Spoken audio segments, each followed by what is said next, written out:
Shalom and good afternoon. My name is Chaim Topol. I was born in 1935 in Tel Aviv. I am married to Galia. I have 3 children. I'm an actor and a producer. I work in Israel, England, US, Italy, Austria, Japan, Australia. Australia? Be there. I'll be there this summer. I mean, your winter. Yeah. I made about 30 films, plus TV series and theatrical shows. I produced about 10 films and tens of shows with my partner Pashanel. I was nominated twice for the Oscar, once for the Tony, received 2 Golden Globe Awards, a Golden Gate, the Italian Oscar de Donatello, in San Francisco Festival Best Actor, Man of the Year in England, and in Israel more than a few. But the most important thing that happened was in 1967. I was led by members of the British Variety Branch to establish the Israeli Variety Branch to take care of children who were not very well.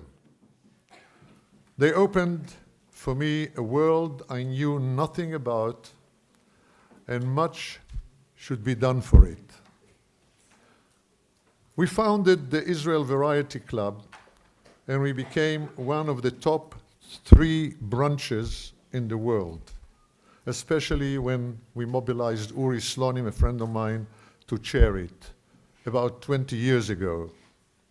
I acted as international ambassador for Variety. On my travels, I met an angel named Paul Newman, bless his soul. In Israel, a group of friends were planning to create something different for sick children. Among them was my friend Eitan Haber, who suggested to mobilize me to chair the new charity, and I thank him for that forever. I met with Paul again in New York. He took me to Connecticut, where he built a holiday camp for children suffering of cancer and other illnesses. He suggested that we should build one in Israel. He was very convincing and promised to help. I came back home and I met Eitan's group, and most important, a group of children's doctors led by the directors of 3 big children's hospitals. I told them about Paul's camp and suggested that they should tell us how they envision a place. We in Israel, we cannot use the word camp, as it wakes up bad memorials. So we decided to call it a holiday village. This group of doctors, together with the architects, sat for 2.5 years and came up with a detailed program of what they recommended to build. In the meantime, we were very lucky to get from the government 60 acres in one of the most beautiful spots in the country. Looking down at the Jordan River Valley, behind is the Gilad mountain, on the right, Mountain Tabor, and to left, the Upper Galilee. We decided immediately that the name will be the Jordan River Village. And so it is.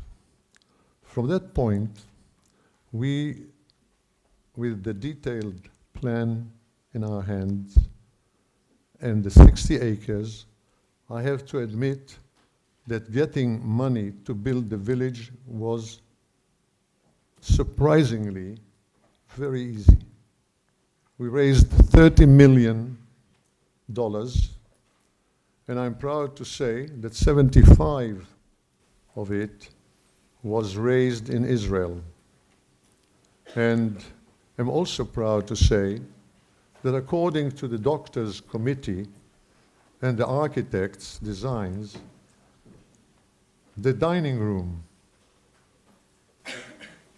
to serve 200 people, the heart of the village, the medical center, 12 cabins to accommodate 96 children aged 9 to 18, plus 48 counselors, meaning a counselor per 2 children. An art center for the children for artworks such as painting, sculpturing, and ceramics. A swimming pool covered to function all year round. Sports hall for all ball games, basketball, football, etc. Outdoor center for climbing walls, coming down by a 150 meters zip line. Therapeutic horse riding center and counselors training center, and a 300-seat theater for stage performances and music. All the above has been functioning now for almost 4 years.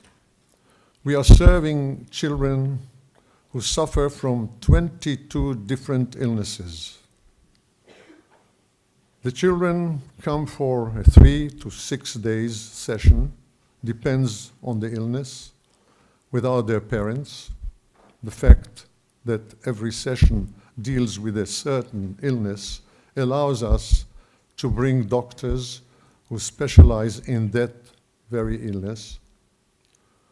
Now, I'm very proud again to tell you that all doctors volunteer, and I'm talking of doctors from all over the country, among them heads of departments, by the way, Jews, Muslims, Christians, and that of course tells you that the children are obviously of all religions.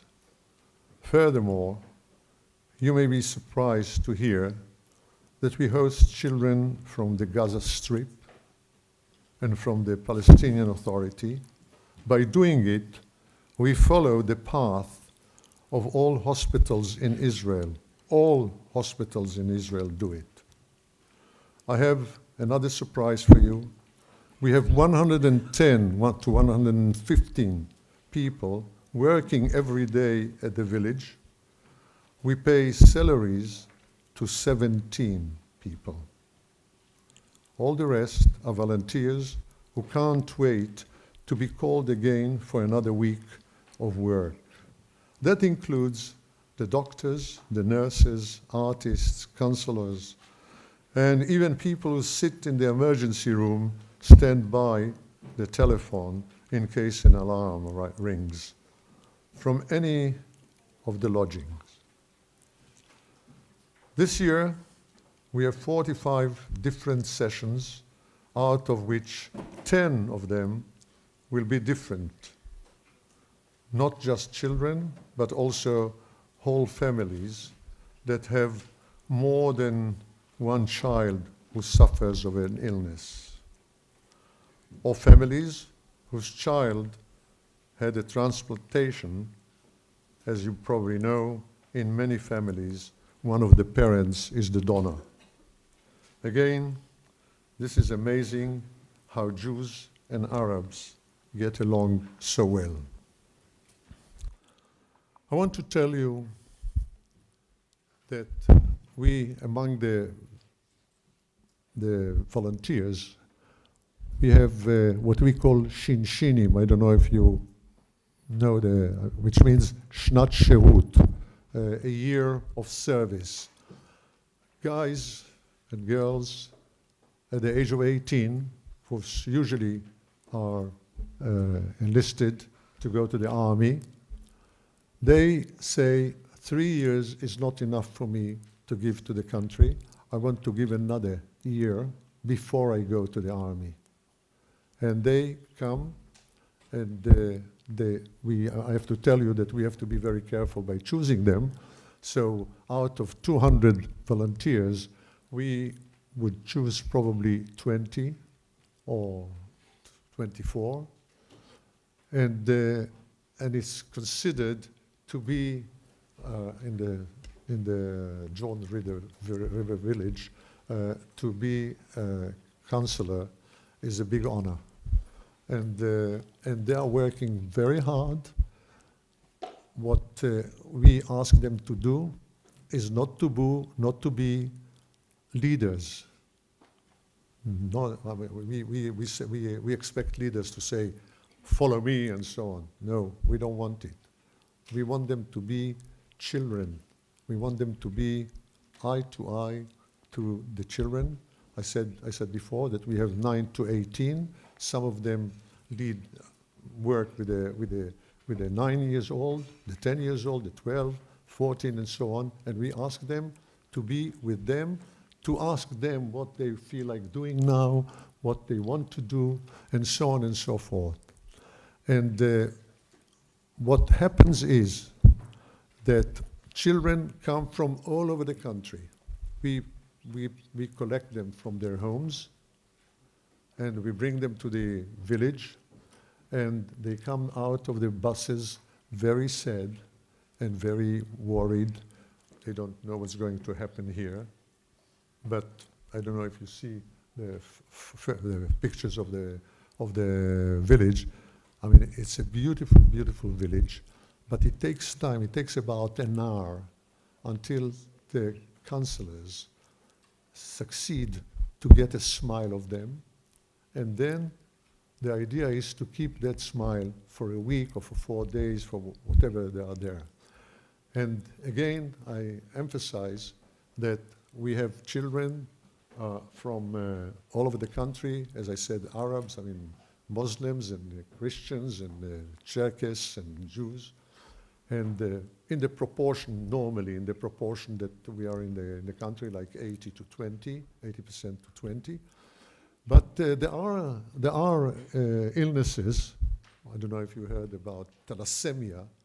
When we heard about it for the first time, thalassemia is a bad blood disease, a bad one, that the children, that 80% of the children suffering of it are Arabs, and the rest are Jews.